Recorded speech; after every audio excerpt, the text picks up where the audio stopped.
Caleb, dumating ka na pala. Kanina ka pa ba dyan? Kararating ko lang. Nakakatawa ang itsura mo. Para kang nakakita ng multo eh. Nagulat kasi ako na nandito ka na sa loob ng bahay. Tsaka hindi ka na nasanay sa akin. Epekto siguro to ng lagi akong puyat sa dalawang anak natin. Pareho pa kasing alagain eh.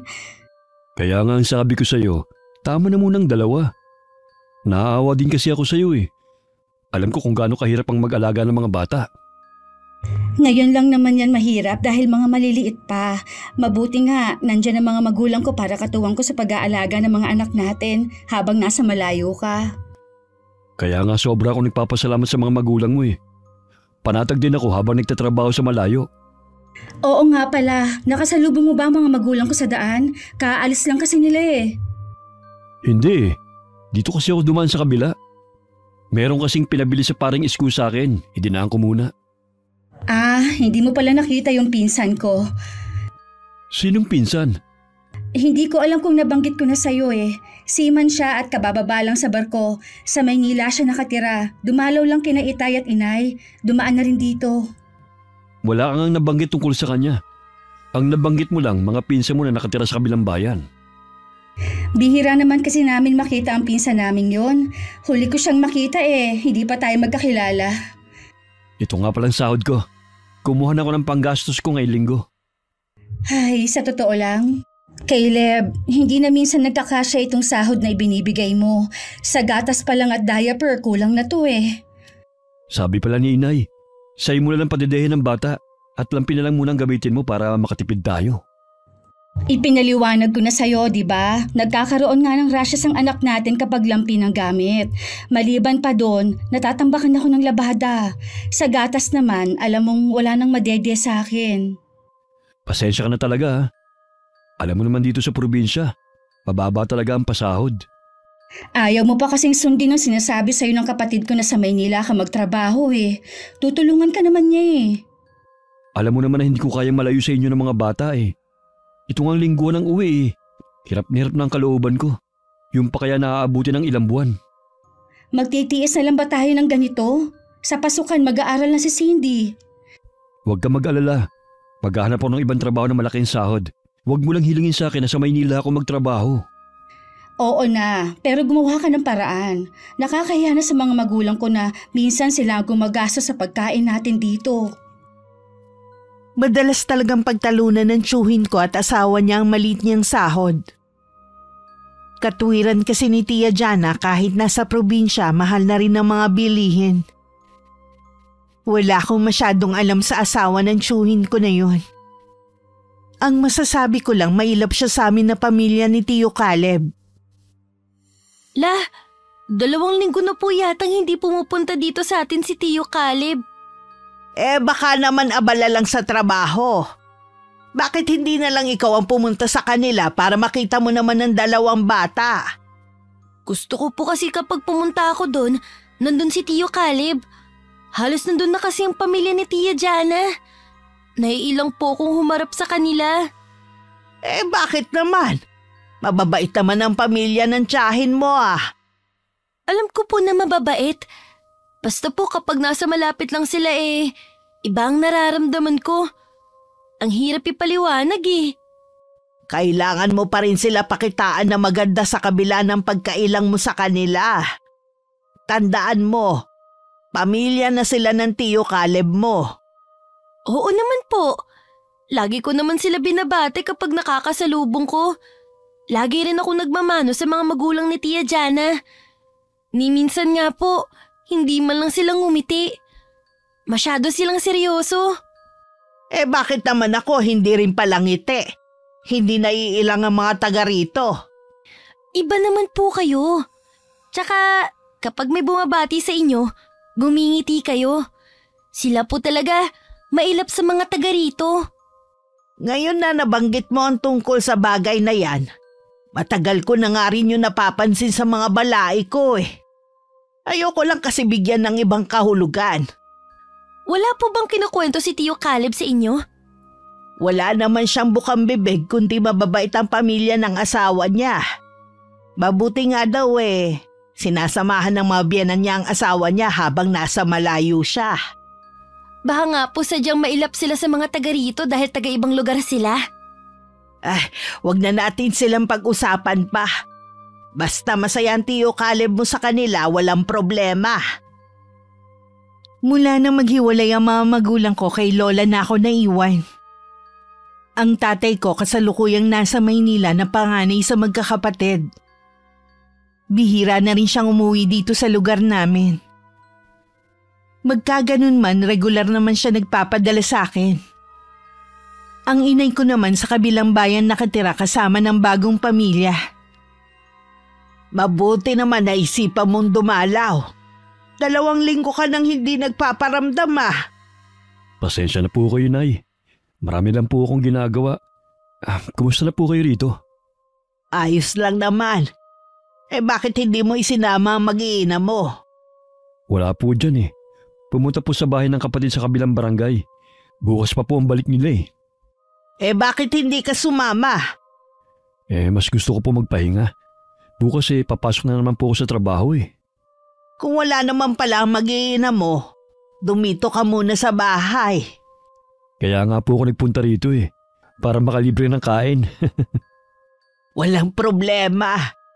Gusto ko nga yung lagi kayong pumupunta rito magkakapatid Mula na magkaroon kayo ng sari-sariling pamilya, nakalimutan nyo na ako. Mabuti na lang nandito si Jelay. Huwag na po kayo magtampo, Nay.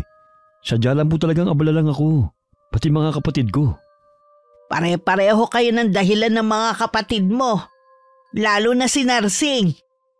Nasa Maynila naman po kasi si Kuya Narsing Mahirap sa kanya na mag-uwian dito sa atin. Kaya wala akong magawa kundi intindihin na lang Lagi pa rin po ba nagpapadala si Kuya sa inyo? Oo. Nung isang araw nga pinadalhan ng pamangkin mo ng pambili ng cellphone. Talaga po? Ang swerte naman ni Jelay Nag-iisang anak kaya lahat ibinibigay ng kuya mo. Sa tingin niyo po kaya, Nay, may pera pa si Kuya? Siguro. Hindi naman kasi ako nagtatanong sa pera ng kapatid mo Bakit mo naman naitanong? Bala ko po sana manghiram. Medyo hirap na po kasi akong pagkasya ng sahod ko Meron pa akong pera dito. Ibibigay ko na lang sa'yo. Nakakahiya, Nay. Wala naman po kayong pinagkakakitaan Huwag ka nang mahiya. Wala naman akong paggagamitan Sige na nga po, Nay. Ibabalik ko na lang po sa inyo kapag sumahod ako. Bakit sabi mo hirap kang pagkasyahin ng sahod mo? Wala pa naman kayong estudyante Malakas po kasi sa gatas at diaper ang bunso namin Bakit kasi ayaw gumamit ng lampin ng asawa mo? Di ba sabi ko sa'yo lagi siyang kumain ng malunggay? Mainam yon para sa nagpapadede. Nahihirapan po kasi maglaba ang asawa ko Tapos nauumay na raw po siya sa purong malunggay. Konting sakripisyo lang naman ang gagawin ng asawa mo pero hindi niya magawa. Hayaan na lang po natin kaysa pagtalunan pa namin. Ang akin lang naman pagiging praktikal. Kailangan nyo rin kasi mag-ipon. Mabuti rin kasi yung sa oras ng kagipitan may madudukot kayo. Talaga pong maliit ang sinasahod ko. Mabuti na nga lang po nagbibigay din ng mga biyenan ko. Habang lumalaki ang mga bata, palaki rin ng palaki ang gastos. Kung ngayon hindi na kasya ang sahod mo, paano pa kaya sa mga susunod na araw Yan nga po ang pinagtatalunan namin ni Jana. Gusto niya rin po na sa Maynila ako magtrabaho. Nandun daw po kasi ang kapatid niya na pwede akong tulungan na makahanap ng mapapasukan. Maliliit pa ang mga anak nyo. Para sa akin hindi tama na mapapalayo ka sa kanila. Yun na nga po Ito nga lingguhan ng uwi ko. Nahihirapan na ako.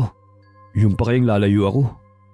Humingi ka ng tulong sa mga kapatid mo. Baka meron silang maitulong sa'yo sa paghahanap ng ibang trabaho na mas malaking sahod. Nagsabi na po ako sa kanila.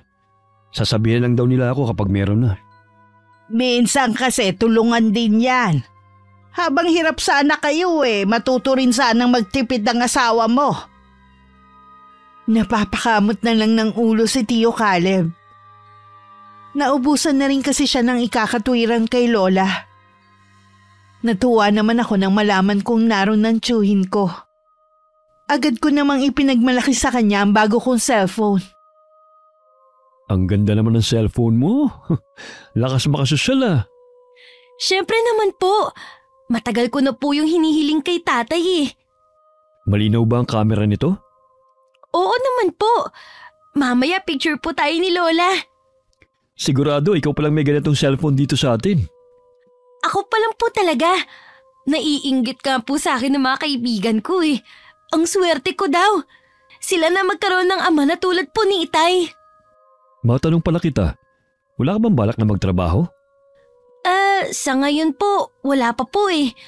Sabi po kasi ng Itay, samahan ko muna si Lola dito. Sa bagay nga, hindi mo naman kailangan magmadali sa paghahanap ng trabaho eh. Nandiyan naman ang tatay mo. Gusto ko din po syempre magtrabaho, kaso ayaw pa ni Itay eh. Sinabi ba ng itay mo kung kailan siya uuwi? Sabi niya, dito daw po siya magpapasko. Ang tagal pa nun ah.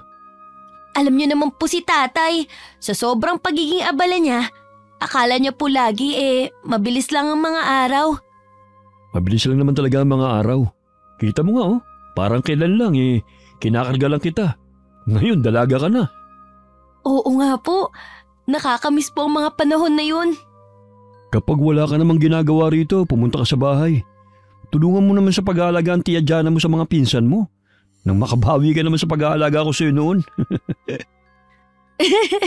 Pumupunta naman ako dun dati. Kaya lang mula nung lingguhan na akong umuwi, hindi ka na pumupunta sa bahay. Lagi ka tuloy hinahanap ni Cindy. Nahihiya po kasi ako sa mga biyenan mo eh. Mababait naman sila eh. Hindi ka naman nila kakagatin. Naiilang po kasi ako sa kanila. Sobrang tahimik kasi nila eh. Ganun lang talaga sila, hindi ka pa nasanay.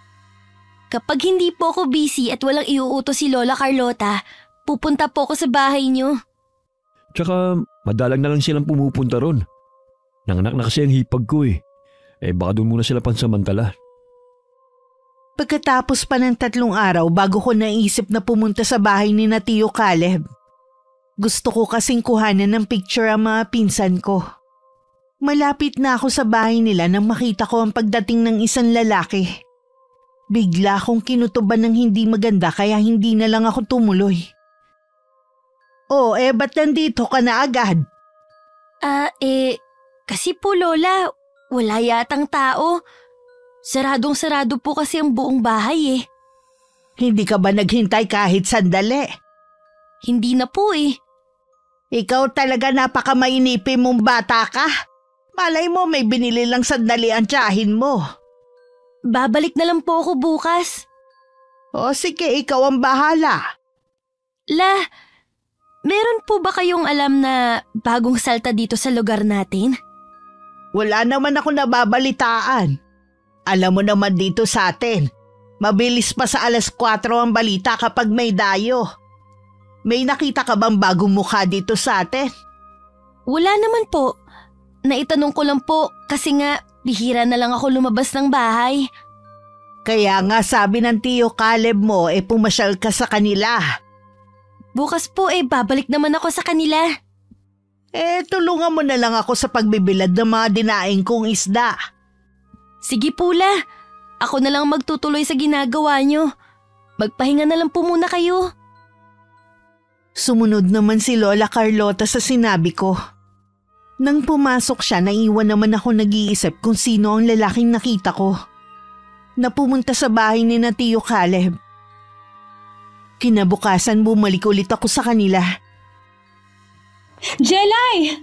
Mabuti pumunta ka ngayon. Nabanggit nga ni Caleb na pupunta ka. Opo.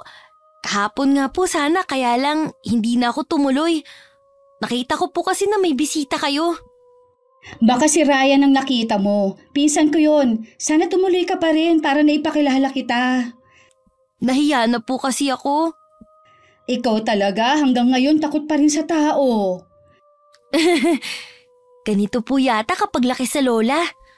Ang mga pinsan ko po pala. Nasa kwarto at naglalaro. Bakit nga pala ngayon ka na lang ulit pumunta dito sa amin? marami din po kasi pinapagawa si Lola Carlota. Tsaka nung mga nakaraang araw lagi pong masamang pakiramdam niya. Kaya nga hindi po ako natuloy na maghanap ng trabaho. Ganon yata kapag tumatanda na, marami nang nararamdaman sa katawan. Matigas din po kasi yung ulo ni Lola eh. Kahit mainit, sige kilos.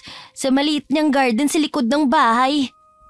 Batak kasi ang katawan ni nanay sa trabaho, kaya hindi mo rin masisisi na gumawa pa rin siya. Pero dapat talaga nag-iingat na siya eh. Lagi ko nga siyang pinapaalalahanan. Siguro nakukulitan na sa akin. Kaya nabubulyawan po ako minsan. Mabuti hindi sumasama ang loob mo kapag ganon. Hindi naman po. Sanay na ako sa ugali ni Lola eh. Tsaka mas lamang pa rin po ang kabaitan niya. Magmerienda ka muna habang busy pa sa paglalaro ang mga pinsan mo. Mamaya kukulitin ka ng mga yan, lalo't ngayon ka lang pumunta dito. Namimiss ko na nga rin po sila eh. Ang mga magulang niyo po pala. Sa 1 linggo pa sila uuwi dito. Sinasamahan na muna nila ang kapatid kong bagong panganak. Ganun po ba? Ang sarap naman ng tinapay na to. Masarap talaga yan. Nagustuhan din ni Cindy eh. Dala yan ng pinsan ko. Yung nakita mo, dami pa nga niyang dala eh. Uwian mo rin si nanay ha. Taga saan po ba yung pinsan niyo na yun? Parang ngayon ko lang po nakita eh. Seaman yun. Kabababala ng barko. Ilang beses na yung nakapunta dito dahil nagustuhan niya ang lugar natin. Nagpapaalam nga kung pwedeng magbakasyon dito. Sabi ko ipapaalam ko muna kay Caleb. Saan po ba talaga siya nakatira? At nagustuhan niyang lugar natin? Wala naman pong espesyal dito sa atin eh. Taga Maynila talaga sila. Saan po siya tumitigil dito? Doon muna siya sa bahay nila nanay. Matagal pa kasi bago siya sumakay ulit ng barko eh. Habang nagkukwento si Tia Jana, nakatingin ako sa kanya kaya naman hindi nakaligtas sa paningin ko ang panginginig ng mga mata niya. Pakiramdam ko kinikilig pa siya habang ibinibida ang pinsan niya. Dala ng kuryosidad na makilala ang pinsan niya, nagsabi ako na babalik muli. At nagkataon naman na dumalaw sa bahay nila ang lalaki. Para lang kayo magkapatid ng Tiyo Caleb mo kung titignan. Nabanggit din sa akin noon ni Caleb na siya ang nag-alaga kay Jelay. Madalas pa nga daw silang magkalaro noon. Ah, talaga? Nakakatuwa naman pala. Nabanggit ni Tia Jana na gusto mo daw magbakasyon dito sa amin. Talaga bang mahilig ka sa buhay probinsya? Laking syudad kasi ako eh. Gusto ko lang maranasan ang buhay dito sa lugar nyo. Bihira na yung mga tulad mo na magustuhan ng lugar na to. Ako nga minsan, nananawa na sa lugar namin eh. Wala lang ako pagpilian talaga. Subukan mong pumunta sa Maynila at ikumpara mong 2 lugar. Sinasabi ko sa'yo, iba pa rin ang buhay dito. Mas simple at tahimik. Tsaka, mahal ang bilihin dun. Alam ko na mahal ang bilihin at maingay sa Maynila. Doon kasi nagtatrabaho ang tatay ko at kinukwento niya ang buhay doon. Ah, ganun ba? Paano nga pala kayo naging magpinsan? Ang tatay niya at nanay ko magkapatid. May pamilya ka na ba? Wala pa. Pero meron akong girlfriend sa Maynila. Dapat sinama mo siya dito. Baka magustuhan niya rin ang lugar namin. Busy kasi yun sa trabaho niya eh. Baka sa susunod isama ko na. Alam mo, Jelay, nagtataka ako sa'yo ngayon. Masyado ka kasi matanong sa bisita ko. Dati kasi tahimik ka at mahiyain. Mahiyain lang po ko, Tia, kapag ibang tao. Hindi naman po ibang tao ang pinsan niyo eh. Sa bagay nga, mabuti pa. Nako, magmerienda na muna tayo. Dinala ko na lang ang pagkain ko sa sala kung saan naroon ang 2 kong pinsan. Naiwan naman si Tia Jana sa kusina na tanaw naman sa kinauupuan ko. Kitang-kita ko kung paano sila maglambingan. Bigla tuloy ako naguluhan kung talagang normal lang ba ang ganon. Hanggang makauwi ako, iniisip ko pa rin ang bagay na yun. Kanina ko pa napapansin na parang malalim ang iniisip mo ah. May nangyari ba sa bahay ng Tiyo Caleb mo? Nakilala ko lang po yung pinsan ni Tia Jana. Seaman po, nagpapakasyon sa atin. Hindi ba maganda ang ugali ng pinsan niya? Ayos naman po siya, Lola. Katunayan nga po, mabait po siya at mukhang maraming pera. Ang dami niya kasing pasalubong lagi. Palibhasa, seaman kasi. Hindi ko alam na may pinsan na seaman si Jana. Sa Maynila po siya nakatira. Talaga? Mabuti na gustuhan niya dito sa atin. Oo nga po eh. May gusto ka ba sa lalaking yon? At siya ang iniisip mo? Lola, wala po akong gusto dun. Ano nga ang iniisip mo? Mahirap pong ipaliwanag pero duda po ako sa lalaking yun. Paanong duda ka sa kanya? Sa pagkatao po niya. At kung talaga bang pinsan siya ni Tia Jana. Ano bang kakaibang napansin mo? Malambing po sila na parang hindi naman normal na ginagawa ng magpinsan. Baka naman malapit lang sila sa isa't isa. Ewan ko lang po. Oy, Jelay, wag mo tong mababanggit sa Tio Caleb mo, ha? Baka kasi pagmulan ng hindi pagkakaunawaan nilang mag-asawa. Sige po, Lola. Hindi ko po babanggitin. Minabuti ko na hindi muna pumunta sa bahay ni na Tia Jana. Kung lagi kasi kung nandun, marami pa akong mapapansin na kakaiba. At mabibigyan ko lang ng mali siya. Alam ko ring nakauwi na si Tio Caleb sa kanila. Okay lang naman kung dito ka magbabakasyon eh. Mabuti nga yun para may kasamang mag-iina ko. Salamat Kuya Caleb. Tama nga ang sinabi ni Ate Jana. Ang bait mo nga. Hindi naman. Bukas lang ang bahay ko sa lahat ng mga kamag-anak ng asawa ko. Siya nga pala, may dala akong alak dyan. Umiinom ka ba? Oo naman. Magluluto ako ng pulutan natin. Meron akong alagang mga manok dyan. Magkakatay ako mamaya. Salamat at mainit ang pagtanggap mo sa akin dito. Ano nga pala masasabi mo sa lugar namin? Okay naman. Nakakapanibago lang. Dahil hindi naman ako sanay sa buhay probinsya. Sobrang tahimik dito. Kumusta naman ang buhay bilang seaman? Masaya ba sa barko? Akala ng iba madali ang buhay sa barko. Pero ang totoo niyan, mahirap at delikado. Kailangan marunong din makisama para hindi mapag-initan. Dati pangarap ko yan eh. Mabuti na lang pala hindi ako natuloy. Ano ang trabaho mo ngayon? Eto, bumagsak ako bilang karpintero. Ayos lang yan. Marangal naman ang trabaho mo eh. Marangal nga. Minsan naman kulang ang kinikita ko. Kung walang pukpok, walang kain. Bakit hindi ka maghanap ng trabaho na mas malaki yung sahod? Sinusubukan ko naman eh. Kaso wala talaga akong mahanap na iba eh. Bakit hindi mo subukan magtrabaho sa Maynila? Ayoko kasing mawalay sa pamilya ko eh. Kung doon kasi ako magtatrabaho, malamang bihira ako makakauwi rito. Mamamatay ako sa lungkot doon. Sa bagay nga, mahirap kasi kapag pamilyado na. Mabuti naiintindihan mo ako kahit wala ka pang pamilya.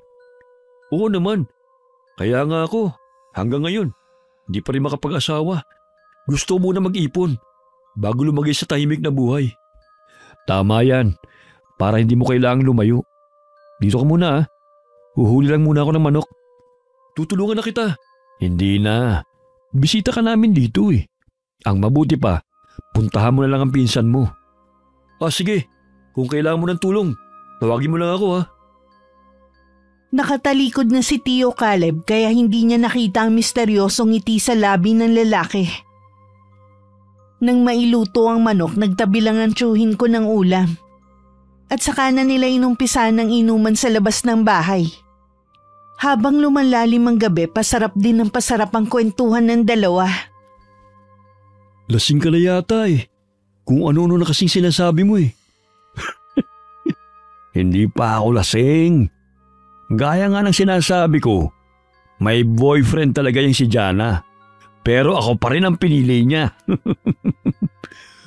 Ang swerte mo pala na ikaw ang pinili niya. Nasaan na kaya yung boyfriend niya? Hindi ko alam eh. Baka may sarili na rin pamilya. Kasing edad lang niya ang asawa ko eh. Sa tingin mo kaya, hindi na mahal ng pinsan ko naging boyfriend niya? Hindi magpapakasal sa akin ang pinsan mo kung mahal pa rin niya ang lalaking yun. Siguro nga, tama ka. Ikaw, kailan mo naman yayayain ang girlfriend mo na magpakasal? Hindi pa namin napag-uusapan eh. Baka magsawa yung maghintay sa'yo. Nasa kanya yun. Kung hindi niya na ako mahihintay, marami pa namang babae dyan eh. Sa bagay nga, magandang lalaki ka naman eh. Marami pang pera. Pag-aagawan ka talaga. Magandang lalaki ka rin naman ah. Kaya nga siguro napaibig sa'yo yung pinsan ko. Gwapo nga. Wala namang pera. Hindi naman yata mahalaga sa pinsan ko ang yaman eh. Siguro nga. Pero malaking bagay pa rin kung may sapat na pera. Mas maibibigay ko sa kanila ang kailangan nila. Ang mas mahalaga naman masaya ang pagsasama nyo. Oo naman. Walang kahit na ano o sino ang pwedeng sumira sa pagsasama namin ng pinsan mo. Kung ganun, uminom pa tayo. Magbubukas pa ako ng isang bote ha. Mas lalong naging malakas ang tawanan at boses ng dalawa. Mabuti na lang malalayo ang agwat ng mga bahay. Hindi sila makakaistorbo. Si Tia Jana naman napapailing na lang na umalis sa pagkakadungaw sa may bintana. Dahil sa sobrang laseng, sa sala na lang nakatulog si Tio Caleb. Samantalang magkaulayaw naman ang asawa at si Ryan. Kinabukasan parang minamartilyo ang ulo ni Tio Caleb. Inabutan naman siya ng kape ng asawa.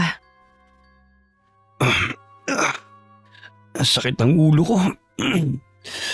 Anong oras na? Pasado 10:00 na. Tanghali na pala. Si Ryan. Umuwi muna sa bahay ng mga magulang ko. Kukunin niya ang mga gamit niya doon. Ganun ba? Ano kaya nangyari kagabi? Pareho kasi kayong laseng. Halos gumapang na nga kayo papasok ng bahay eh. Pasensya ka na. Minsan nga naman akong mag-inom eh. Hindi naman ako nagagalit. Sabi mo nga, minsan ka lang uminom. Salamat naman at hindi ka galit. Sakit talaga ng ulo ko. Gusto mo ba ng gamot? Sige, para talaga kasing minamartilyo yung ulo ko eh. Bago ka uminom, kumain ka muna. Teka, ipaghahanda kita. Ipagtimpla mo na rin ako ng kape. Madadala ka na siguro na mag-inom ngayon. Eto ang kape mo. Hindi na kasi ako sanay uminom eh. Pagkatapos mong kumain, maligo ka para mawala yung hangover mo. Mag-iisang buwan na nun si Ryan sa bahay ng tiyuhin ko. Dahil maraming pera ang lalaki, laging masarap ang ulam ng mag-iina. At tuwing dumarating si Tio Caleb, laging espesyal ang ulam nila. Dahil nga rin lingguhan ng uwi, wala siyang kamalay-malay na meron na palang milagrong nangyayari sa likod niya. Tanging ako lang ang nakakaalam sa lihim ng magpinsan. Dahil madalas ko silang makita na gumagawa ng kahalayan. Nandito po pala ang pinsan niyo. Oo. Nagustuhan niya kasi ang lugar natin. Nagustuhan niya pong lugar natin o dahil sa inyo? Hindi kita maintindihan. Magsabi nga po kayo ng totoo. Pinsan niyo ba talaga ang Ryan na yun? Oo naman. Sinabi ko na kung paano kami naging magpinsan. Bakit po kayo gumagawa ng kahalayan? Hindi kita maintindihan. Alam kong may relasyon po kayong dalawa. Huwag niyo nang ipagkaila. Kitang-kita po ng dalawang mga mata ko ang mga ginagawa niyo. Hindi na kayo nahiya. Dito pa talaga sa bahay ni Tio Caleb kayo gumagawa ng kababuyan? Iyang bibig mo, Jelay. Nasa kwarto lang si Ryan, baka marinig ka niya. Nakakahiya naman. Nahihiya ka po sa kanya? Pero hindi kayo nahihiya sa asawa niyo? Wala nga kaming ginagawang masama ni Ryan. Hindi po talaga kayo aamin? Sige, bahala na po si Tio Caleb sa inyo. Jelay, wag mo naman itong sabihin kay Caleb Gusto mo bang masira ang pamilya namin? Kayo ang sisira sa pamilya niyo, hindi ako! Wala naman kasing basihan yung sinasabi mo Pag-aawagin mo lang kami. Anong gusto niyo? Manahimik lang ako? Hindi ko po kayang gawin yun. Kapag nasira ang pamilya ko, walang dapat sisihin kundi ikaw. Sisihin niyo yung kalandian niyo. Ang bait na ng asawa niyo, hindi pa rin kinakontento? Wala nga akong ginagawang masama sa tiyuhin mo. Maniwala ka. Ako pa talagang pinalalabas yung sinungaling? Eh baka kasi nagkamali ka lang ng palagay. Maawa ka naman sa mga pamangkin mo. Ngayon naman ginagamit niyo ang mga anak niyo. Kahit sino naman ang nasa kalagayan ko, lahat gagawin para maprotektahan ng pamilya. Paalisin niyo ang lalaking yun sa bahay na to. Ang kapal naman ng mukha niya kung mananatili pa siya dito pagkatapos ng ginawa niya. Hindi mo ba alam? Malaking tulong sa amin si Ryan. Eh halos siya na nga ang gumagastos sa bahay na to. Malaking tulong siya sa pamilya ko. Kaya pala ayos lang sa mga magulang niyo at kapatid ang relasyon niyo. Dahil nakakatulong sa inyo. Jelay, nakikiusap ako sa'yo. Itiko mo na lang yung bibig mo. Wala ka namang pruweba sa mga sinasabi mo eh. Guguluhin mo lang ang katahimikan ng bahay na to eh. Sigurado ba kayo na wala akong pruweba? Meron ba? O nasaan? Kay Tio Caleb ko lang ipapakita. Kaya kung ako sa inyo, paalisin niyo na ang lalaking yun. Baka sakaling maawa pa ako. Jelay, huwag ka muna umalis. Pag-usapan muna natin to. Jelay! Matinding takot ang nararamdaman ng mga sandaling yun ni Tia Jana.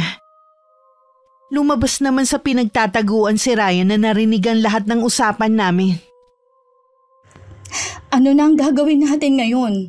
Eh siguradong magsusumbong yun kay Caleb. Ano kaya sinasabi niyang pruweba? Hindi ko alam. Baka sabi lang niya yon. Baka pagdating ng asawa mo bigla na lang niya akong sugurin. Kung gusto mo nang umalis, hindi naman kita pipigilan. Nag-aalala rin naman ako na baka magpang-abot kayo. Pakiramdaman na lang muna natin. Baka nga nananakot lang ang pamangkin mo. Hindi dapat ako pumayag na dumito ka. Bakit hindi? Tayo naman talaga magkasintahan. Hanggang ngayon, ako pa rin ang gusto ng mga magulang mo at kapatid. Eh bakit kasi mas pinili mong mag-abroad kesa sa akin? Masyado ka naman kasing atat na magpakasal eh. Sinabi ko naman sa'yo maghintay ka. Pero wala pang isang taon. May boyfriend ka na kagad. At pinakasalan mo pa talaga. Nagawa ko lang naman na magpakasal kay Caleb dahil sama ng loob ko sa'yo eh. Akala ko makakalimutan din kita. Ngayon nagsisisi ka. Hindi naman sa ganun. Mabait at responsable naman si Caleb. Pero aminin mo, na iba pa rin ang nagagawa ng pera. Hindi lahat ng gusto mo maibibigay niya. Kita mo nga, dahil sa akin, kaya nakakakain ng masarap ang mga anak mo. Hindi mo kailangang ipumukha sa akin ang bagay na yon. Kaya naman naming mabuhay kahit wala mga binibigay mo. Ibig bang sabihin yan? Ayos lang sa'yo na mawala ako? Kailangan na nating tanggapin na hindi na natin pwedeng ituloy ang relasyon natin. May asawa na ako at may girlfriend kang naghihintay sa'yo sa Maynila. Makipaghiwalay ka na lang sa asawa mo. Hindi pwede. May mga anak kami. Ayoko masira ang pamilya ko kaya mabuti pang tapusin na natin ang relasyon natin. Diyan na naman. Palibasa kasi wala kang mga anak. Sarili mo lang ang iniisip mo. Sige. Kung yan ang gusto mo, hihintayin ko lang ang asawa mo para makapagpaalam ng maayos sa kanya. Pupuntahan ko din si Jelay para pakiusapan. Kasalukuyan ako naglalabas sa may poso sa likod ng bahay nang tawagin ako ni Lola Carlota. Nasa amin daw si Tia Jana at gusto kong kausapin. Ayoko na sana siyang harapin. Pero magtataka naman si Lola kapag ginawa ko yun. Napilitan na lang ako na harapin siya. Sa labas na lang kami nag-usap para hindi marinig ni Lola. Anong ginagawa niyo dito? Nandito ako para makiusap ulit sa'yo. Umalis na ba ang pinsan niyo sa inyo? Aalis na rin siya. Hihintayin lang niya na umuwi si Caleb para magpaalam. Magpaalam at para magpasalamat na rin. Dahil maliban sa nakatira na siya sa inyo, nakihati pa siya sa inyo. Huwag ka naman magsalita ng ganyan. Baka marinig ka ng inay.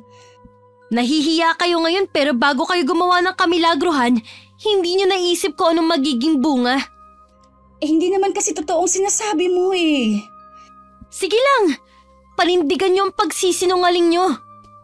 Nakikiusap ako sa'yo. Huwag mo nang palakihin ang gulo. Aalis na nga si Ryan eh. Kung hindi ko pa kayo nahuli, hindi nyo pa siya paaalisin. Pangako, hindi ko na siya papupuntahin sa bahay. Kilala mo ako. Sa loob ng ilang taon, naging tapat at mabuti akong asawa kay Caleb. Sa mga sinasabi nyo, para na rin kayong umamin. Sige, alang-alang sa mga pinsan ko, hindi ako magsusumbong. Ay, salamat, Jelay. Tatanawin ko itong malaking utang na loob sa'yo. Niyakap pa ako ng mahigpit ni Tia Jana bago umalis. Pagpasok ko sa loob ng bahay, nagtatanong ang mga mata ni Lola Carlota na nakatingin sa akin. Ano bang sadya ni Jana sa'yo? Wala pula. Meron lang siyang pinapakiusap sa akin. Ano naman? Tungkol po sa pinsan niya. Alam ko meron kang itinatago. Hinihintay ko lang na magsabi ka sa akin. Lola, nangako naman na si Tia Jana na paaalisin na po ang lalaking yun. May ginawa bang lalaking yun? Bakit sabi ni Caleb mabait naman at marunong makisama? Magiging mabait po talaga yun dahil may relasyon sila ni Tia Jana. Dahil sa magpinsan sila? Hindi po sila totoong magpinsan. May relasyon po sila, Lola. Matagal na nilang niloloko si Tio Caleb. Ano ka mo? Totoo ba yan? Kung hindi ko pa sila nahuli, hindi pa sila hihinto sa kababuyan nila. Napakabait na ni Caleb pero nagawa pa rin yun ni Jana. Oo nga po. Lola, ayos lang po ba kayo? Maupo muna kayo. Medyo nahilo lang ako. Ayos na rin naman ako. Hindi ko po mapapatawad ang sarili ko kapag may nangyari po sa inyo. Ano ka ba? Ayos lang sabi ako Mas nag-aalala ako kay Caleb kapag nalaman niya to. Paalis na rin naman po yung lalaki.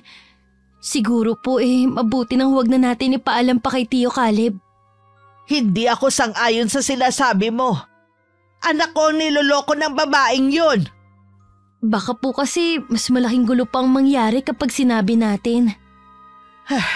Kung sakali mang magkagulo, walang dapat sisihin kundi ang babaeng yun. Alam din po ng pamilya niya ang tungkol sa relasyon nila. Mga konsintidor din sila. Pagkatapos ng pakikisama ko sa kanila ito pa ang gagawin nila. Paano po kasi nakikinabang din sila sa binibigay ng lalaki? Kung ganon rin lang naman, mabuti pang iwan na lang niya ang anak ko. Tingin ko po mas pipiliin pa rin ni Tia Jana ang pamilya niya. Di sana po sumama na lang siya sa lalaking yun. Mabuti pa nga siguro, pero kailangan iwan niya ang mga apo ko. Kung hindi ko lang po iniisip ang mga pinsan ko, noon pa sana ako nagsumbong. Bigyan na lang po natin ng isa pang pagkakataon si Tia Jana. Ang lagi talagang kawawa ang mga bata. Mananahimik ako. Pero siguruhin lang niya na paaalisin ng demonyong lalaki na yun na gustong sirain ang pamilya nila. Kalma lang po kayo, Lola. Namumula na kayo sa galit Baka kung mapano kayo. Teka lang po, ikukuha ko lang po kayo ng tubig. Sino ba naman ang hindi magagalit sa nalaman ko? Ito na pong tubig nyo. Uminom po muna kayo. Meron ka bang ebidensya laban sa kanila? Meron po, Lola. Nakuhanan ko sila ng video gamit tong cellphone ko. Itago mo lang yan, Apo. Paalang araw magagamit din natin yan. Ayos na po ba kayo? Oo. Sige na, balikan mo na ang nilalabhan mo. Nang sumunod na araw, pinuntahan ni Lola si Tia Jana sa bahay nila. Naabutan pa niya si Ryan doon. Parehong nagulat ang dalawa sa biglaan pagsulpot ni Lola Carlota. Nay! Napadalaw po kayo! Ano pang ginagawa ng lalaking yan dito? Talaga bang wala nang natirang hiya sa mga pagmumukha ninyo? Alis na rin po si Ryan. Hinihintay lang po niya si Caleb. Gusto po niya kasi magpaalam. Hindi na kailangan. Paalisin mo na siya ora mismo. Pero, Nay... Baka gusto mong pareho ko kayong paalisin sa bahay na to. Huwag mong kalilimutan ang lupang kinatitirikan ng bahay na to ay pag-aari ko. Huwag na po kayong magalit kay Jana. Aalis naman po ako. Gusto ko lang pong personal na magpaalam kay Caleb at magpasalamat na rin sa pagpapatuloy niya sa akin dito. Pagkatapos ng mga ginawa niyo, haharap ka pa talaga sa anak ko? Ang kapal mo naman. Kunin mo ang mga gamit mo at umalis ka na. Nay, Huwag kang makialam dito. Ikaw lalaki, ano pang hinihintay mo, Pasko? Hindi mo ba narinig ang sinabi ko? Opo. Ayusin ko lang po ang mga gamit ko. Saan ka naman pupunta, Jana? Huwag mo sabihin na tutulungan mo pa ang kabit mo sa pag-aayos ng gamit niya. Nay naman. Hindi ko naman po kabit si Ryan. Hindi kabit? Pero sumisiping ka sa kanya? Huwag mo nang dagdagan ng mga kasinungalingan mo. Baka hindi ako makapagpigil sa'yo kung ano lang ang magawa ko. Hinaan niyo naman po ang boses ninyo. Natatakot ang mga anak ko. Kung hindi lang dahil sa mga apo ko, pati ikaw palalayasin ko na rin. Nay, nakikiusap po ako na sana huwag niyo nang iparating ito kay Caleb. Marami na pong iniisip na problema ang asawa ko. Basta paalisin mo ang lalaking yan dito. At mangako ka na hindi na makikipagkita sa kanya. Opo, Nay. Hindi umalis si Lola Carlota hanggat hindi umaalis si Ryan. Muli pa niyang binalaan si Tia Jana na wag na muling gagawa ng anumang kasalanan sa asawa. Puro tango naman na naging tugon ng tiyahin ko. Mula noon naging panatag na ang loob namin. Hanggang bumisita sa amin si Tio Caleb. Mabuti naman na padalaw ka sa akin. Ugali mo na talagang abutin ng ilang linggo bago makipagkita. Bigla ko po kayo na-miss eh. Si Jelay po. Nasa bayan. Kinuha ang padala ng ama. Nay. Yun nga palang hiniram ko sa inyo. Pasensya na po kung hindi ko pa nababalik ha. Hindi naman ako naniningil eh. Nahiya na po kasi ako sa inyo eh. Huwag mo munang isipin yon. Kumusta na pala kayo ng pamilya mo? Okay naman po. Nandun pala sa bahay namin ng mga binan ko at hipag. Nandun din si Ryan. Si Ryan nasa bahay ninyo? Di ba umalis na siya? Opo. Pero bumalik po siya kasama ng mga biyanan ko. Mga konsentidor talaga ang pamilya ng asawa mo. Hindi ko po kayo maintindihan, Nay. Pinaalis ko na ang lalaking yun sa bahay ninyo. Kinausap ko na rin ang asawa mo. Kayo po nagpaalis kay Ryan? Bakit naman po? Nakakaya dun sa tao. Nakakatulong naman po siya sa bahay eh. Ano nakakaya? Sila dapat ang mahiya. Lalo na ang asawa mo. Ano po bang nagawa nila sa inyo at galit na galit kayo sa kanila? Matagal ka nang niloloko ng asawa mo at ng lalaking yon. Kasabwat pa ang mga biyanan mo sa panloloko sa'yo. Ano pong klaseng panloloko? Hindi totoo na magpinsan sila. May relasyon ng dalawang yon. Ano po? Hindi po magagawa ni Jan ang lokohin ako. Hintayin mo si Jelay. Nasa kanya ang mga pruweba na nagpapatunay na may relasyon ng dalawang yon. Tinanggap ko siya sa bahay ko. Pinagkatiwalaan ko siya. Tapos tutuklawin lang pala niya ako. Wala na sana kaming balak sabihin sa'yo. Basta mangako lang si Jana na hindi na siya makikipagkita sa lalaking yon. Hindi na nga niya tinupad ang pangako niya. Pinabalik pa niya talaga sa bahay ninyo. Mga hayop! Lahat sila mga traidor! Kung maghihiwalay kayo kunin mo ang mga anak niyo. Huwag mong ipaubaya sa kanya. Naabutan ko si Tio Caleb sa bahay. Babatiin ko na sana siya nang mapansin ko na parang galing siya sa pag-iyak. Nang tingnan ko si Lola Carlota, baka sa kanya ang pinaghalong lungkot at galit. Bigla tuloy akong kinabahan. Tio Caleb, kanina pa po kayo? Oo, kanina pa rin kita hinihintay. May kailangan kasi akong malaman. Alam na ng Tiyo Caleb mo. Po? Akala ko po ba ililihim na lang natin ang tungkol sa bagay na yun? Yun naman talaga ang gusto ko. Pero ang babaeng yun pinabalik na naman doon ng lalaki niya. Ang kapal naman talaga nila. Wala talaga silang delikadesa. Gusto ko makita ang video na sinasabi ni Inay na nasa cellphone mo. Sigurado po ba kayo? Pwede nyo naman na hindi natingnan. Hindi po ba kayo naniniwala sa amin ni Lola na may milagrong ginagawa ang asawa nyo at ang nagpakilalang pinsan niya? Naniniwala ako sa inyo ni Inay. Pero gusto ko talagang makita mismo ng mga mata ko ang kataksilan ng asawa ko. Talaga po bang gusto nyo pang makita? Oo naman. Sige na. Ipakita mo na sa akin. Ito po, Tiyo Caleb. Hindi ko naman talaga na-intention silang makuhanan. Nagkakataon lang na tuwing pupunta ako sa inyo, may ginagawa silang hindi maganda. Hayop. Paano nila nagawa to sa akin? Nagpapakahirap ako sa pagtatrabaho. Tapos sila nagtatampisaw sa kasalanan. Kinausap ko siya noon at binigyan ng pagkakataon para sa mga anak niyo. Kinausap din siya ng lola. Nangako siya. Sadya talagang makati ang asawa mo. Huwag ka munang umuwi sa bahay na yon. Magpalamig ka na muna rito. Ayoko na po talagang umuwi ron. Sigurado ako. Pinagtatawanan na nila ako dahil sa katangahan ko. Sobrang bait mo lang po talaga. Sinamantala naman yun ng asawa mo.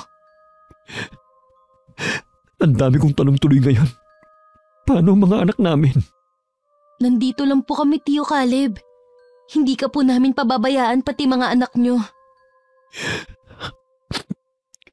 Alam ko naman yun. Pero hindi lang naman yun ang inaalala ko eh. Pati na rin ang sasabihin ng ibang tao kapag lalaman nilang tungkol sa ginawa sa akin ng asawa ko. Huwag mong isipin ang sasabihin ng mga tao. Taas noo ka pa rin maglalakad sa labas. Ang asawa mo ang dapat magtago dahil sa ginawa nila. Tiyo Caleb, dito po muna kayo habang nag-iisip kayo ng dapat niyong gawin. Tuluyan na ngang hindi umuwi si Tiyo Caleb sa bahay nila. Hindi rin namin alam kung hinahanap ba siya ng kanyang asawa. Hindi rin kasi nila alam na nung araw na yun pupunta ang tiyuhin ko sa amin. Walang araw at gabi na hindi naglalasing si Tiyo Caleb. Bilin lang ni Lola sa akin wag ko siyang aalisan ng tingin. Kawawa naman po si Tiyo Caleb. Nakatulog na sa kalasingan. Ay, ayoko siya nakikita nagpapakalango sa alak pero anong gagawin natin? Yun lang ang paraan para kahit papano makalimot siya. Ni hindi man lang siya naisipang puntahan dito ng asawa niya. Hindi maglalakas loob na pumunta dito si Jana. Ang tapang niyang manlalaki. Pero hindi po niya kayang harapin ang galit sa kanya ni Tiyo Caleb. Yun na nga Hindi man lang niya inisip ang mga anak nila. Puntahan ko po kaya sila doon.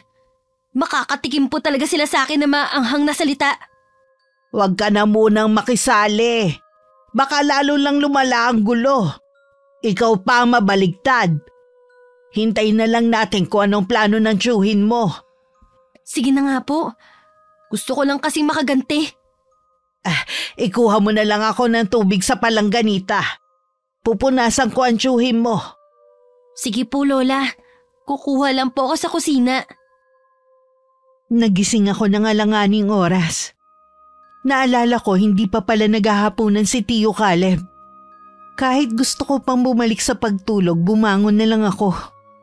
Paglabas ko sa sala, wala ang tiyuhin ko sa may upuan kung saan siya natutulog. Nakita ko rin ang isang bote ng alak sa sahig. Dahil nag-aalala, ginising ko si Lola. Hindi ko na namalaya na nagising siya at uminom pa kagabi. Kaya lang po ako nagising dahil naalala ko hindi pa naghahaponan si Tiyo Caleb. Hindi ko naman po alam na wala na siya dito sa sala. Hindi kaya umuwi siya sa kanila? Baka po naghanap lang ng makakainuman kaya lumabas. Gaya ng ginagawa niya nitong mga huling araw. Sana nga, Apo. Dahil hindi ko alam kung anong pwede mangyari kapag umuwi siya sa kanila. Mabuti pa pong matulog na kayo, Lola. Ako na lang po ang maghihintay kay Tio Caleb. Sasamahan na lang kita. Hindi rin naman ako makakatulog eh.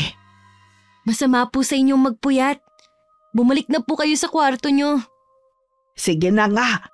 O paano maiwan na kita? Bakit po kayo natitigilan, Lola? Jelay, yung samurai ng lolo mo nawawala. Po, di ba nakasabit lang yun dito sa dingding? Nandito pa yung kahapon nilinis ko pa. Hindi kaya kinuha ni Caleb. Bakit naman po yun kukunin ni Tio? Hindi maganda ang kutob ko kung si Caleb ang kumuha. Baka kung anong gawin niya. Sana naman po mali tayo ng iniisip. Ang mabuti pa po, pupunta ako sa bahay nila. Mabuti pa nga, Iha. Hihingi din ako ng tulong sa mga kapitbahay natin. Mag-iingat ka. Magdala ka ng flashlight. Mula nang umalis ako ng bahay, patindi na ng patindi ang kabang nararamdaman ko. Nangangatog din ng mga tuhod ko habang lakad-takbo ang ginagawa ko. Wala akong kamalay-malay na huli na ang pagdating ko. Kasalukuyan na nangyayari ang isang krimen. Mga hayop kayo! Papatayin ko kayo! Caleb, wag! Maawa ka sa akin! Hindi ko sinasadya! Dapat sa'yong mamatay! Jana! Takbo! Ryan! Maawa ko sa kanya, Caleb! Tama na! Ito pa! Tama lang sa'yong mamatay! Ikaw naman ang isusunod ko! Wag! Maawa ka! Wag! Bumalik ka rito! Hindi mo ako matatakasan! Ate Janet, huwag kang humarang! Isa ka pa! Hinayaan mo manlalaking kapatid mo! Traidor ka rin! Hindi na rin nakagalaw ang hipag ni Tio Caleb nang undayan din siya ng saksak. Ang mga biyanan niya nagising din dahil sa komosyon na nagaganap. Ang anak na lang na si Janet ang naabutan nila sa sala na naliligo sa sariling dugo. Malapit na ako noon na makasalubong ko si Tio Caleb na parang wala sa sariling naglalakad. Habang hawak ang samurai na may bahid pa ng dugo. Tio Caleb, ano pong nangyari? Saan kayo nanggaling? Galing ako sa bahay namin. Patay na si Ryan. At ang hipag ko. Nakatakbo si Jana. Hindi ko alam kung nasaan ang asawa ko. Bakit niyo po ginawa yun? Bakit mo sila pinatay? Patawarin mo ako. Hindi ko alam kung ano nangyari. Para kasing may bumubulong sa akin kanina sa bahay na kailangan kong patayin ang asawa ko at ang lalaki niya. Hindi ko naman sinasadya na patayin ang hipag ko eh. Basta lang siyang humarang sa daraanan ko. Ang mga pinsan ko, ayos lang po ba sila? Puntahan mo sila. Ikaw nang bahala sa mga anak ko. Mahal na mahal ko sila. Saan po kayo pupunta ngayon? Isang malaking krimen ang nagawa ko. Siguradong nakapagsumbong na si Jana. Baka kuyugin ako ng mga tao. Pupunta ako sa estasyon ng pulisya. Kusa akong isusuko ang sarili ko. Kasalanan ko po lahat ng to. Sana itinikom ko na lang ang bibig ko. Hindi sana po kayo nakapatay. Huwag mong sisihin ang sarili mo. Wala kang kasalanan. Tama lang ang ginawa mo.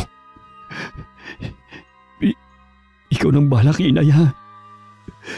Pakisabi mahal na mahal ko siya. Patawarin niya ako. Naging mahina ako. Kailangan ko nang umalis. Tio Caleb! Panginoon, patawarin niyo po siya sa nagawa niya. Nadatnan ko na marami ng tao sa bahay. Naroon na rin si Kapitan at mga tanod. Nang sumilip ako sa loob ng bahay, naroon na si Tia Jana na tulala lang na nakaupo. Ang mga magulang naman niya umiiyak habang nasa harapan ng bangkay ng anak. Minabuti ko na umuwi na muna sa bahay. Halos himatayin si Lola nang malaman niya ang nangyari. Bakit mo yun nagawa, anak ko? Kasalanan po to ni Tia Jana. Kung nakontento lang sana siya kay Tio Caleb, hindi na sana aabot sa ganito. Siya ang nagdala ng kamalasan sa anak ko. Sabi po ni Tio Caleb, susuko siya. Sa estasyon ng pulis na lang po natin siya puntahan. Maghanda na tayo para kapag lumiwanag na aalis na tayo. Pinapasabi po pala ni Tio Caleb, mahal na mahal daw po niya kayo. Mahal ko rin siya. Lahat sila magkakapatid at kayong mga apo ko. Ano po kayang magiging reaksyon ng mga balain niyo sa atin? Inaasahan ko na magagalit sila sa atin. Ako ang bahala sa kanila. Kung hindi rin po nila kinonsinti ang ginawa ng anak nila, hindi makakapatay si Tio Caleb at hindi madadamay ang anak nila. Naaawa din po ako sa kapatid ni Tia Jana. Alam ko po kasi marami siyang anak at walang asawa. Diyos ko, kung pwede lang sanang ibalik ang nakaraan para wala nang madamay. Hindi ko po maiwasan na makonsensya. Kung nanahimik na lang sana ako. Hindi rin tama kung nananahimik ka. Ano, habang buhay na lang nilang lolokohin ang anak ko? Kaya lang po, mas grabe ang nangyari ngayon. Alisin mo na sa isip mo ang bagay na yan. Wala kang kasalanan. Hindi pa rin ako matahimik sa kabila ng sinabi ni Lola Carlota. Nakatanaw lang ako sa may bintana habang hinihintay ang pagliwanag ng paligid. Dahil sa lalim ng iniisip ko, namalayan ko na lang niyayaya na ako ni Lola na umalis. Pagdating sa presinto, tuluyan na kaming napaiyak. Ano pong ginagawa niyo rito? Gusto kita makita, anak. Kumusta ang kalagayan mo rito? Okay lang po ako dito, Nay. Tama lang po na nandito ako. Alam ko na hindi mo kagustuhan na nangyari. Huwag mo sisihin ang sarili mo. Nakapatay pa rin po ako. At kailangan ko po yung pagbayaran. Tanggap ko na po ang kapalaran ko. Huwag ka mawala ng pag-asa. Lagi ka lang tumawag sa may kapal. Opo, Nay. Hindi ako makakalimot sa kanya. Ikaw, Jelay, huwag ka nang umiyak dyan. Ayoko pong makulong kayo. May kasalanan ako na dapat kong pagbayaran. Huwag na kayong mag-alala sa akin. Sa totoo lang, mas gumana ang pakiramdam ko ngayon kesa nung lagi akong uminom ng alak. Ingatan mo ang sarili mo dito, ha? Lagi ka naming dadalawin. Si Jana po kaya kamusta na? Mula ngayon ayoko na mababanggit ang pangalan ng babaeng yon. Ituring mo na siyang patay. Nang matapos ang oras ng dalaw, umuwi na rin kami. Kinukumusta rin kami ng mga kamag-anak namin. Lahat sila galit kay Tia Jana dahil siya ang sinisisi nila sa nangyari. Makalipas ang 1 linggo, pinuntahan ni Lola Carlota si Tia Jana sa bahay nilang mag-asawa. Ang kapal naman ng mukha mo para hindi pa umalis sa bahay na to. May karapatan po ako dito. Bahay namin ito ni Caleb. Pagkatapos ng ginawa mo, may tapang ka pa talagang manatili sa lugar na to. Buong barangay alam na ang ginawa mo. Paano mo pala gagawang maglakad sa labas na nakataas ang noo? Patawarin niyo po ako, Inay. Nagsisisi na po ako sa mga ginawa ko. Huwag niyo po kaming paalisin dito. Wala na kami mapupuntahan ng mga anak ko. Umuwi ka sa inyo, sa mga magulang mo. Galit din po sila sa akin. Ako ang sinisisi nila sa pagkamatay ng ate ko. Naguhugas kamay sila ngayon. Kung tutuusin, may kasalanan din sila. Hinayaan lang nila ang mga ginawa mo. Palibhasa kasi nakikinabang din sila. Hindi po sila marunong tumanggap ng pagkakamali. Matindi rin po silang magalit. Mabuti pa pong humingi na lang kayo ng kapatawaran sa ginawa ni Caleb at ng apo ninyo. Ang kapal naman ng pagbumuka ninyo. Hindi ako lalapit sa kanila para humingi ng kapatawaran. Huwag na po kayong magmatigas kung ayaw po ninyong magsisi. Alam na rin po nila na si Jella yung nagsumbong kay Caleb. Sana pala ikaw na lang ang namatay at hindi ang kapatid mo. Sana nga po. Maraming anak si Ate Janet at maliliit pa. Hindi ko na rin sana tinatanggap ang mga masasakit na salita sa mga tao. Ikaw dapat ang nakakulong, hindi ang anak ko. At tama lang na makaranas ka ng panlilibak sa mga tao. Kung pwede lang po sana. Pero mahal ko po ang mga anak ko. Hindi ko kayang mawalay sa kanila. Habang buhay mong pagdurusahan ang ginawa mong to, hindi ka patutulugin ng konsensya mo. Itaga mo sa bato ang mga sinabi ko. Dahil nailipat na sa ibang kulungan si Tio Caleb, bihira na lang namin siyang madalaw. Nahihirapan na rin kasi sa mahabang biyahe si Lola. Isang araw may natanggap kaming masamang balita mula sa kulungan. Patay na raw si Tio Caleb. Hanggang ngayon, hindi pa rin po ako makapaniwala na wala na si Tio Caleb. Palaisipan pa rin sa akin ang sinabi ng mga pulis. Hindi naman po kapani-paniwala ang sinabi nila na kaya namatay si Tio Caleb dahil may lumabas na mga insekto sa katawan niya. Posible yon, Iha. Kung pagbabasihan ko mga sinabi ng mga saksi, isa lang ang naiisip ko. Binarang ang Tio Caleb mo. Sino naman kayang gagawa nun? Dalawang naiisip ko. Ang pamilya ni Ryan at ang mga balai ko. Ang sama naman nila! Sila na nga itong may kasalanan kay Tio Caleb, pero sila pa talagang gumante.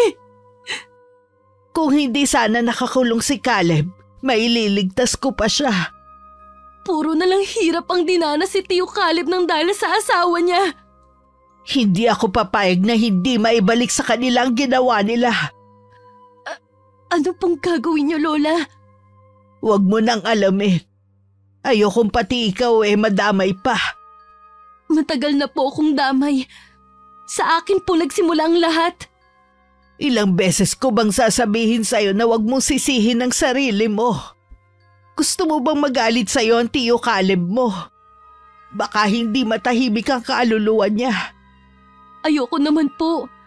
Hindi ko lang po talaga maiwasan. May pupuntahan lang ako. Dumito ka lang muna sa bahay, ha? Lingid sa akin, pinuntahan ni Lola si Tia Jana sa bahay nila. Naabutan niyang umiiyak ang babae. Nay, napadalaw po kayo. Umiiyak ka ba dahil wala na si Caleb? Masakit din po sa akin ang pagkawala niya. Ni hindi ko man lang siya nakita kahit sa huling sandali. Hindi naman kita pinagbawalan na puntahan ng burol niya. Hindi mo lang talaga makaya ang panghuhusgang gagawin sa'yo ng mga tao. Kaya nga po hindi na lang ako pumunta. Bakit po pala kayo nandito? Para po ba makita kung gaano kamisarable ang buhay ko? May gusto lang ako itanong sa'yo. Ano po yon? Barang ang kinamatay ni Caleb. Pamilya mo ba ang may kagagawan nun? Bakit hindi ka makatingin ng diretso? Sumagot ka!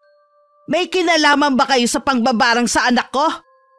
Ang itay po ang may alam pero hindi po niya magagawa yon. Pwes ginawa niya. Hindi mo man lang nagawang pigilan ng ama mo.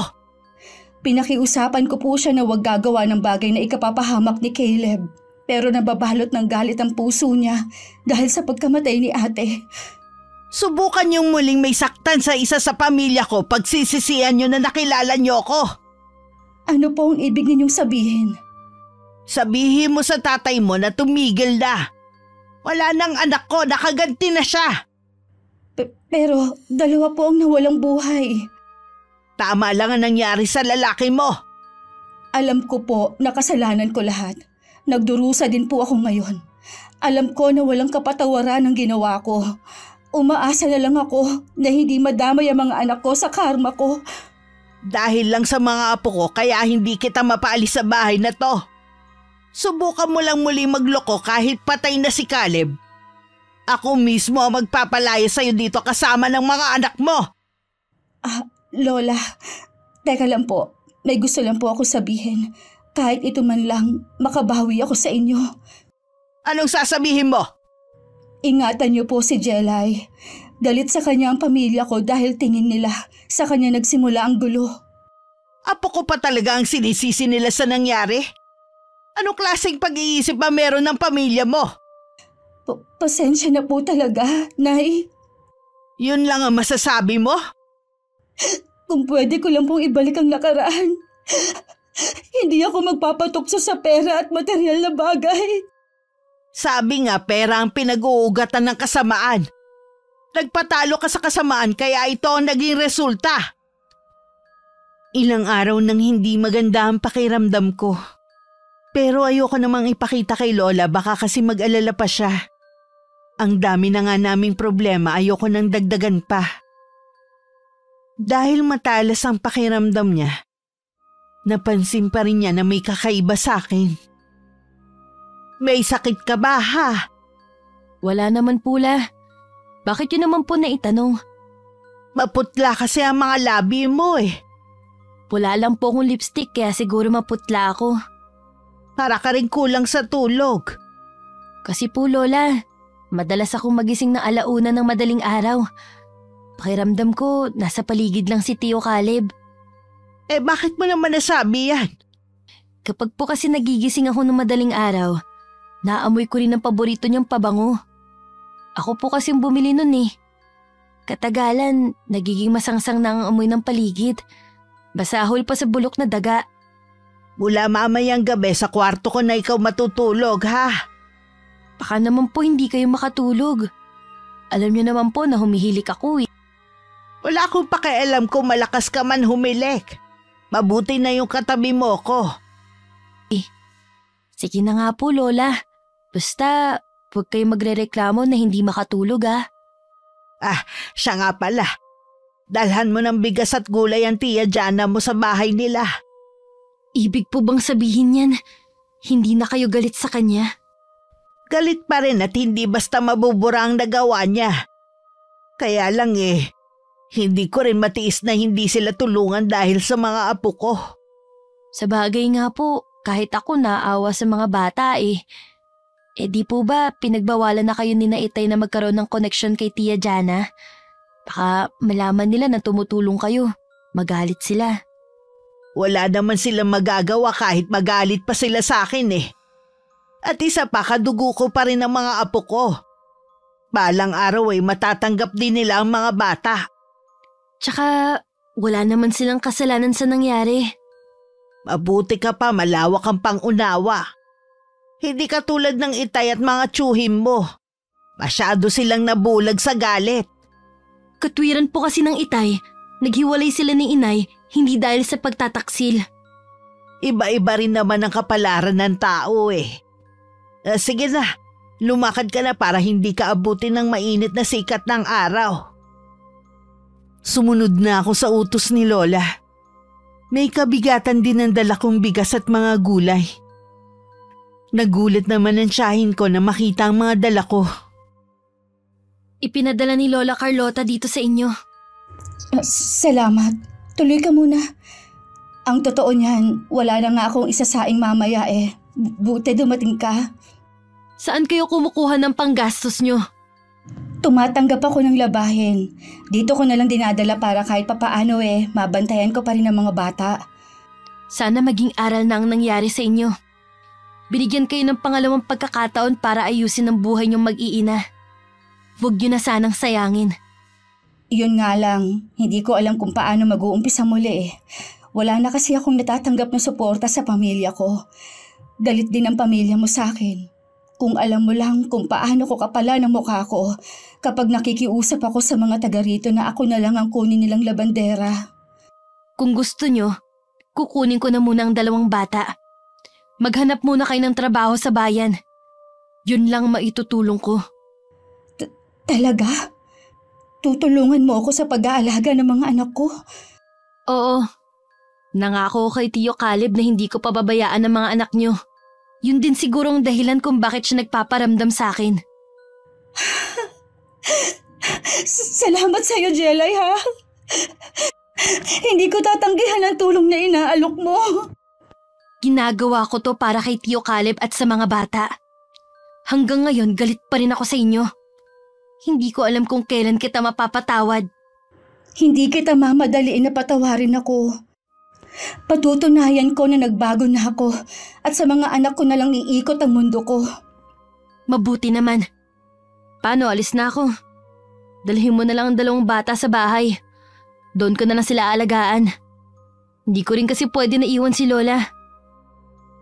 Nang makauwi ako sa bahay, ang sakit ng ulo ko na parang binibiyak. Uminom na agad ako ng gamot pero hindi pa rin nawawala.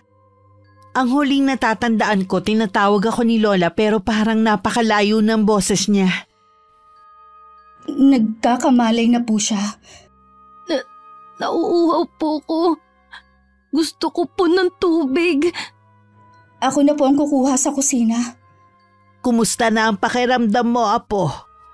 Pagod na pagod po ang pakiramdam ko. Masakit din po ang ulo ko. 3 araw ka na kasing natutulog dahil sa taas ng lagnat. Po, ang natatandaan ko po tinatawag niyo ko. Nawalan ka ng malay noon. Kahapon pa dito si Jana at mga bata. Dito ko na lang muna sila pinatigil. Ano pong mga nakasabit na yan sa bintana? Mga pangontra yan, para walang makapasok na elemento. Masyado ka kasing nangihina Heto na ang tubig mo, Jelay. Kaya mo bang umupo? Oo, masakit na nga ang likod ko Siguro dahil sa mahabang pagkakahiga. Inumin mo muna ang tubig mo at titignan ko ang likod mo. Ano po kayang sakit ko, Lola? Hindi pangkaraniwan. Na kahit doktor hindi ka kayang pagalingin. Ubusin mo muna ang tubig mo.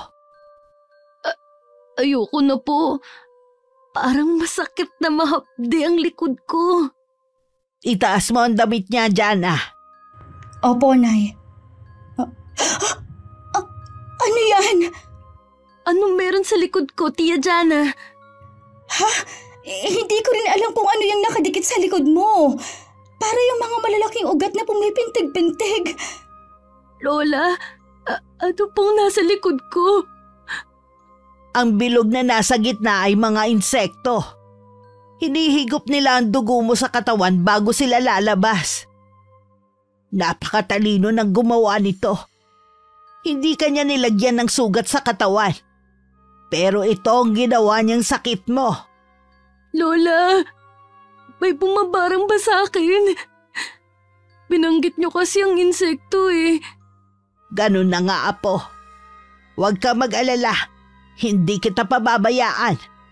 Lahat gagawin ko para hindi ka matulad sa Tio Caleb mo. Marunong po kayo manggamot, Nay?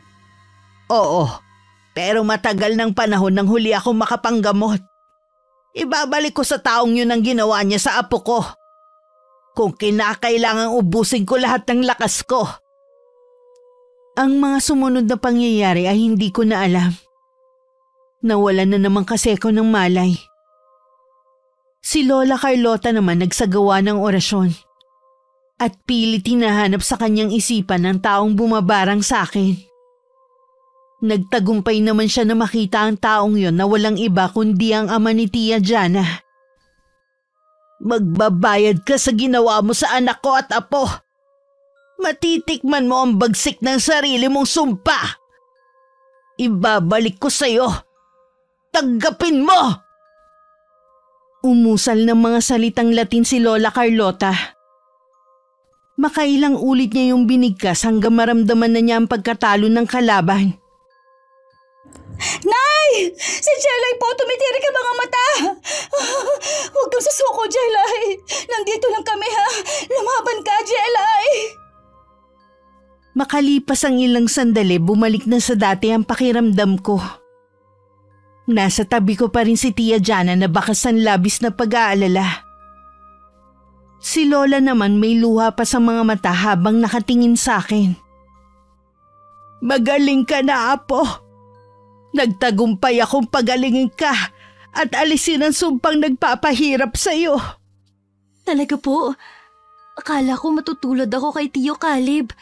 Salamat po, Lola, pinagaling niyo ako. Hindi yun mangyayari sa'yo. Naagapan ko sana siya kung wala siya sa kulungan noon. Patawarin niyo po sana ako dahil hindi ko kayang pigilan ng itay noon. Takot kaming magkakapatid sa kanya, maging ang inay. Ang tatay niyong mambabarang? Oo, Jelay, nasa lahi nila yon. Kaya siguro gano'n na lang din ang galit niya. Dahil si Ate Janet sana ang magmamano ng kaalaman niya. Ako kasi at ang iba pa naming kapatid tumanggi sa kagustuhan niya. Mas gugustuhin ko pa rin kasi na maging normal ang buhay ko kesa magpailalim sa kapangyarihan ng pangbabarang. Tama ang naging desisyon mo. Alam ko rin matagal ka nang napatawad ni Caleb. Patawarin mo na rin ang sarili mo. Opo, Nay. Sana din balang araw mapatawad niyo rin po ako. Mabait si Lola Carlota. Bigyan mo lang siya ng panahon. Mula noon naging mas magaan na ang pakikitungo namin kay Tia Jana. Hindi man nagsasalita ang Lola. Alam kong pinatawad na niya ang babae. Ganon din ako. Minsan wala sa laki at bigat ng kasalanan. Kung talagang gustong magpatawad. Wakas. Okay, shoutout po tayo. Shoutout kay Inang Ausa from Batangas City. Amor Rada from Riyadh. Norma Dalnay na laging nakikinig, hello. Hello kay Julius Deloro at sa Deloro family at Gonzaga family. Hello kay Tutsi Gulalan from Pasig City, Iloilo. Hello kay Sofia Amorin, salamat sa pakikinig. Shoutout sa Consensino family from Caloocan City. Hello sa mga anak ni Genevieve Cabangal from San Jose Antique na sina Shine, Kim, Princess, Jeric, Kurt at Rafael. Shoutout kay na Christopher Soyoso, Domingo Bundal at Heaven Soyoso from Suwal, Pangasinan na walang sawang nakikinig sa akin at kay Ingkong. Hi kay Leonisa Cobo from San Miguel, Bulacan. Shoutout sa Pabatal and Mangkaw family from North Cotabato. Hello kay na Kimberly and Ces from Rodriguez, Rizal. Hi kay Maria Angela Escopete from Melbourne, Australia. Ruby Ann Magante from Riyadh, Saudi Arabia.